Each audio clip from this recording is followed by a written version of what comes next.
Good day, everyone. Welcome to one of our bite-sized videos, of which the purpose is to bring you, the integrator, up to speed with some of the basic concepts surrounding the Flowgear integration experience, as well as take a brief dive into one of our popular use cases. We're going to start by exploring the screen in front of you, the Flowgear console, which is the very first thing you'll be greeted with after logging into Flowgear. The Flowgear console provides access to all the components relevant to your integrations. From here, you can navigate to spaces that facilitate the setup for different parts of the integration. The three primary spaces that I'd like to briefly touch on are the workflows, connections, and drop points. Workflows can be found by navigating to the workflow section over here. And workflows provide a canvas from which you can drag and drop connectors and tooling provided by the Flowgear platform and construct your integration according to your business rules. We will go more in depth around workflows once we start to explore the specific use case. Connections, which we can navigate to by clicking over here, are spaces with which you can provide credentials that allow you to authenticate and connect to the systems which you would like to integrate with. We can go ahead and click on the new button over here, and we can go ahead and select a particular connector to work with, and choosing any one of the connectors we can see here within the connector section, such as Connect, Rise, Manage. You'll see there's a space in which you can plug in credentials that are relevant to that specific platform. You then have the option of providing credentials for different profiles, such as test and production, and you will be able to run your workflow or integration within that profile, which will then target that specific environment that you've set up. If you set up your credentials correctly, you can click on the play button over here, which, if successful, will give you a green banner telling you that the test succeeded. Finally, we have the drop point section. The idea behind the drop points is that it is our solution to hybrid on-prem and cloud integrations. You can install the drop point agent onto your on-prem servers, which will allow us then to talk to those servers within the scope of what you allow us to do using the whitelisting features. This means that we can talk to your file systems, we can talk to your AD, or we can move data between CRMs and ERPs that are not exposed to the internet with the drop point. These three spaces are the most important aspects related to the integrations themselves within Flowgear. For a deeper dive into the elements that make up the Flowgear console, please see our bite-sized video focusing on navigating the Flowgear console. Next, we're going to take a deeper dive into workflows and nodes. To do this, we're going to navigate to the workflow section, which we have done by clicking on this workflow over here. And from there, we're going to open up a new workflow by clicking on the new button right over here, at which point we're given the option to name the workflow, which we can name it appropriately, and click on the OK button over here. At which point you are then greeted with the Flowgear design canvas, the purpose of which is to provide you with the space to drag and drop Flowgear tooling in a specific sequence and order to string it together and then form the basis of an integration from end to end. Now, to start dropping the tooling onto the canvas, we're going to click this plus icon over here, which is going to open up a list of our nodes. All of these little blocks are what we consider nodes. And simply put, a node is a function or set of functions that have been encapsulated in a certain way that the most complex aspects of it have been obscured from you, and only the parts that you have to interact with are exposed. Now, within our nodes, we have distinct categories. And the first category you can see here are the connectors. The connectors are responsible for talking to the systems with which you would like to integrate. And so all of the complexity around authenticating and talking to these platforms is hidden behind the node. And again, only the most relevant aspects of the node are exposed to you. Triggers are nodes that allow you to determine how a workflow should kick off. So it gives you architectural freedom around when a workflow should run and how it should run. In other words, if you would like a workflow to run twice daily or every 15 minutes, or perhaps on receiving a particular email, triggers will facilitate that process. Processes are the nodes that are responsible for actually supplementing, transforming, and enriching the data sets that you need to work with. So when you receive data from system A and needs to be transformed to a different structure so that system B can ingest it, the processes are there to facilitate that functionality, as well as implement further business rules that you may have necessary for your integration. And then finally, evaluators are the nodes that are going to have a look at the result of a transaction and allow you to kick off additional supporting logic within that workflow. In other words, should a transaction fail, does somebody need to be emailed? Does someone have to be informed in some way? Does a report have to be built? So on and so forth. These four categories encapsulate all the tools that Flowgear provides the integrator, allowing you to build both simple and complex integrations within the scope of a simplified experience.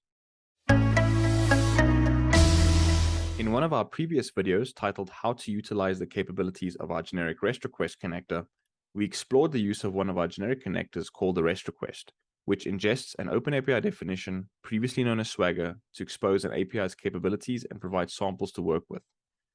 What happens if a web-based API has not exposed a definition that we can consume?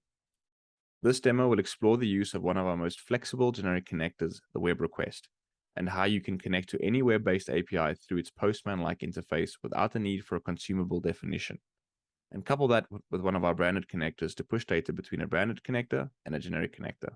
The first thing we're going to want to do is open up a new workflow by clicking on the new button over here and giving that workflow an appropriate name. And once we've done that, we're now greeted with the Flowgear design canvas, the space with which we're going to drag and drop the functionality we need to achieve the integration goal we desire. Now, the first thing we would like to do in terms of the web request is to understand exactly how it functions. And so by opening up the nodes and looking for web request and applying that to the canvas, you can see based on the properties you provided with why I said this was a Postman-like experience. Within the scope of the web request, you are expected to provide things like the URL, the headers, and the content type and method manually. These fields can obviously be passed along dynamically based on other data coming from the canvas. However, in some cases, some of this will be hard-coded. Now that we see just exactly what we need to do this particular custom integration with the web request, we're going to have a look at the documentation for the actual API that we want to integrate with. And to do that, we're going to navigate to the Swagger UI Swagger Pet Store site. Now, this particular API or public API actually does have an open API definition that we can consume, but for the purpose of showing you what it would look like without one, we're going to go ahead and use it anyways. And so within any kind of documentation for an API, the most important aspects of it, such as the base URL, the individual endpoints, the kind of authorization, usually sit within the scope of the documentation. And in this case, this is no different. The first thing we're going to want to do is have a look at what the base URL will be. And if we have a look over there, we can see the base URL is petstore.swagger.io/v2. We also can have a look at the authorization here by clicking on that button, and we'll see that the authorization is type API key, and we can provide that API key here for authorization. And the endpoints themselves are very simply based on the object that we want to interact with.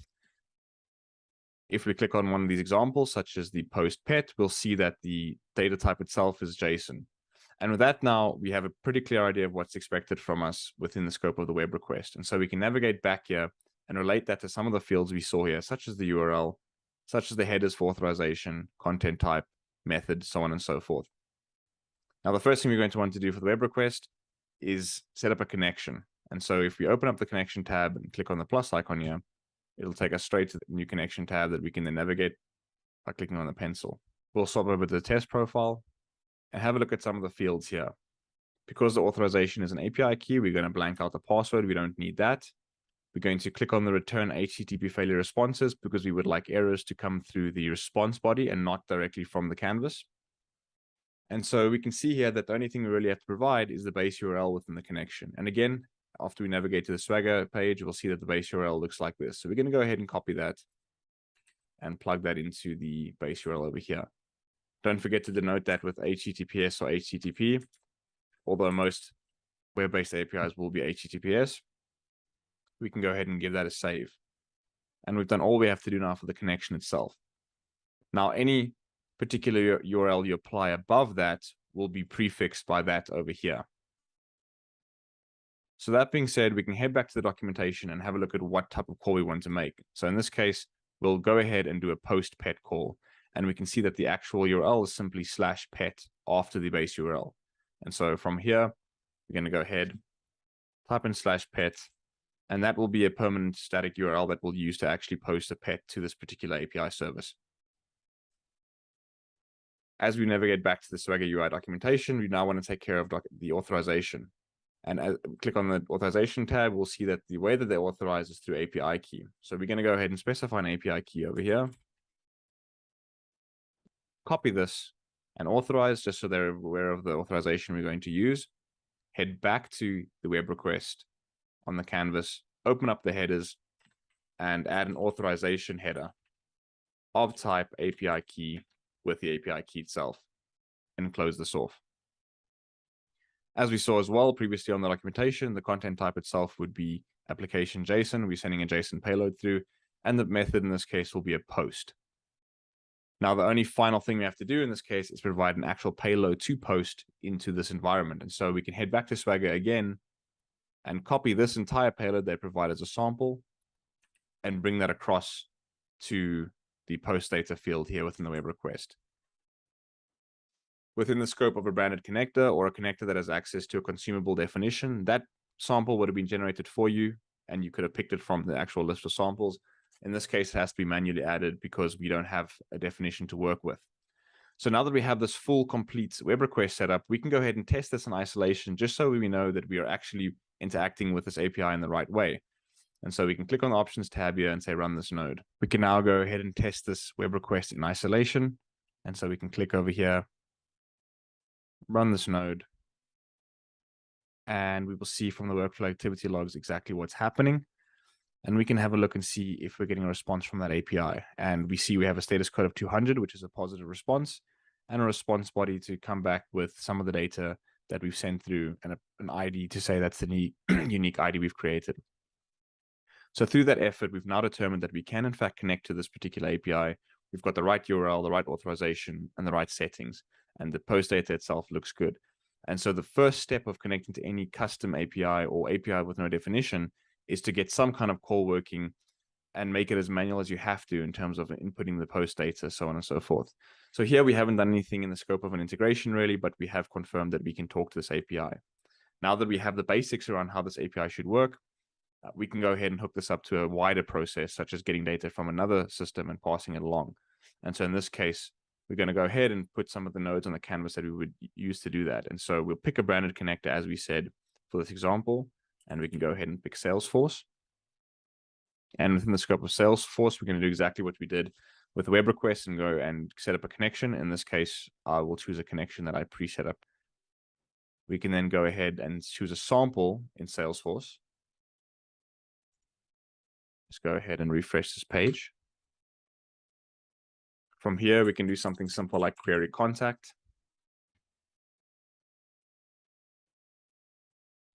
Head over to the request section.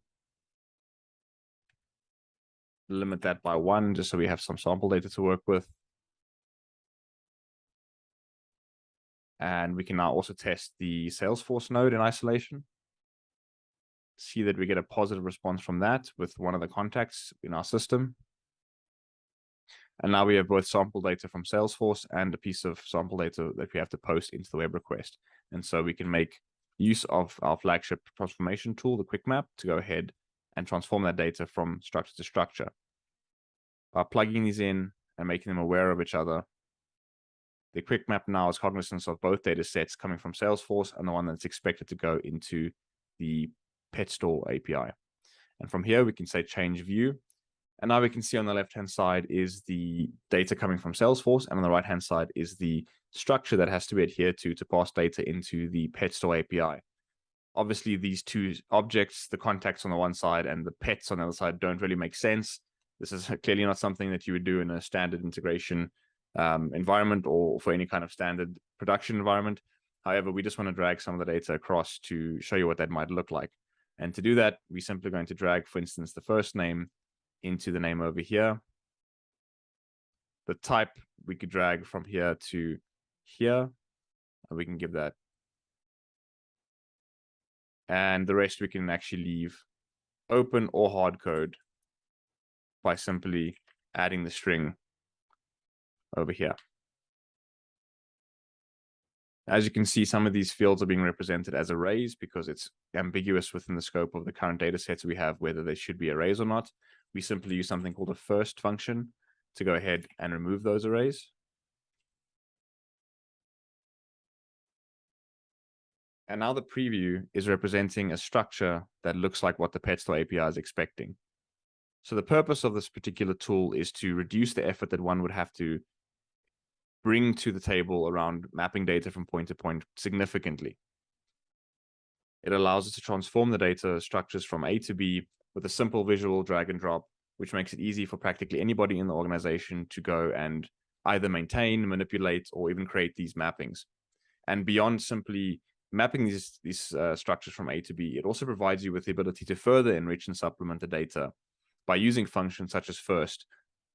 There are also additional functions that we provide to do sum, count, lookup, and practically any function that you could think you would require to enrich the data, such as mathematical functions.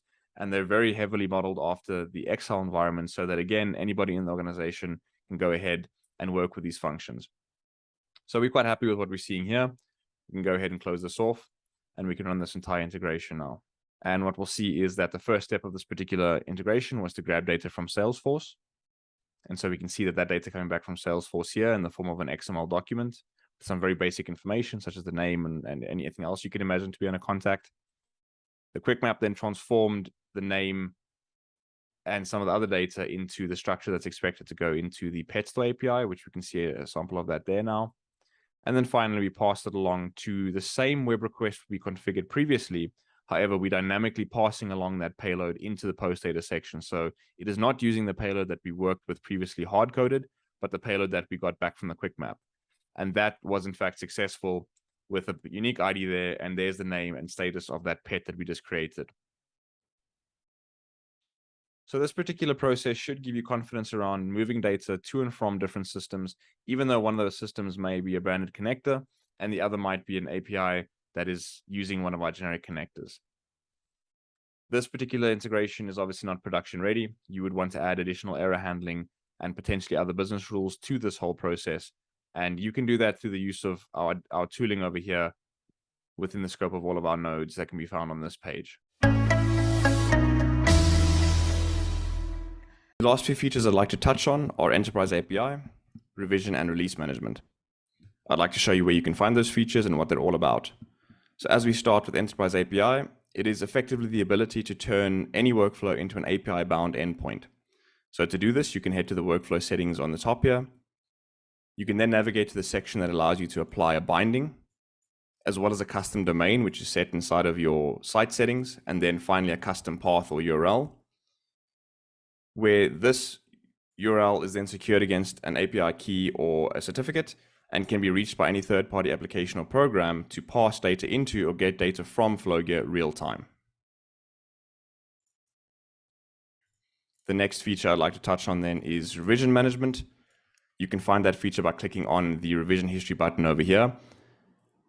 And ultimately what this is the ability to see when changes were made, who they were made by, and what those versions of the workflows look like. You can then open those versions of the workflows by clicking on the open button here for any particular version. We'll go to the very first one where we see there was actually nothing at that point. You can then choose to revert to this version if you would like to. And then finally, we have release management, which can be found by clicking on the promote workflow button over here.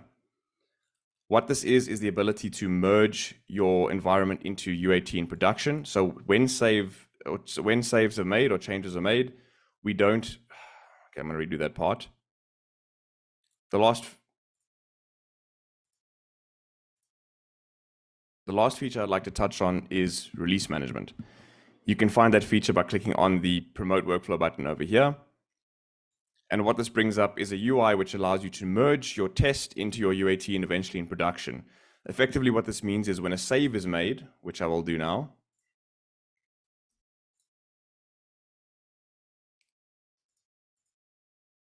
that save is not actually saved against the UAT or production environment until it's explicitly merged into that space. Now, you do not have to use this UI. The purpose of this particular feature is that it's actually backed, in this case, by GitHub, which provides you with a competent platform in which you can then run your change control policy that you've had up until this point. So if we open up this commit over here, we can find that it brings up the GitHub UI, which gives us an idea of what changed from then till now. From here, we can run a pull request or whatever it is that you've been doing up until now, and then obviously merge that into production. And that will then reflect inside of Flowgear here as a production-ready workflow.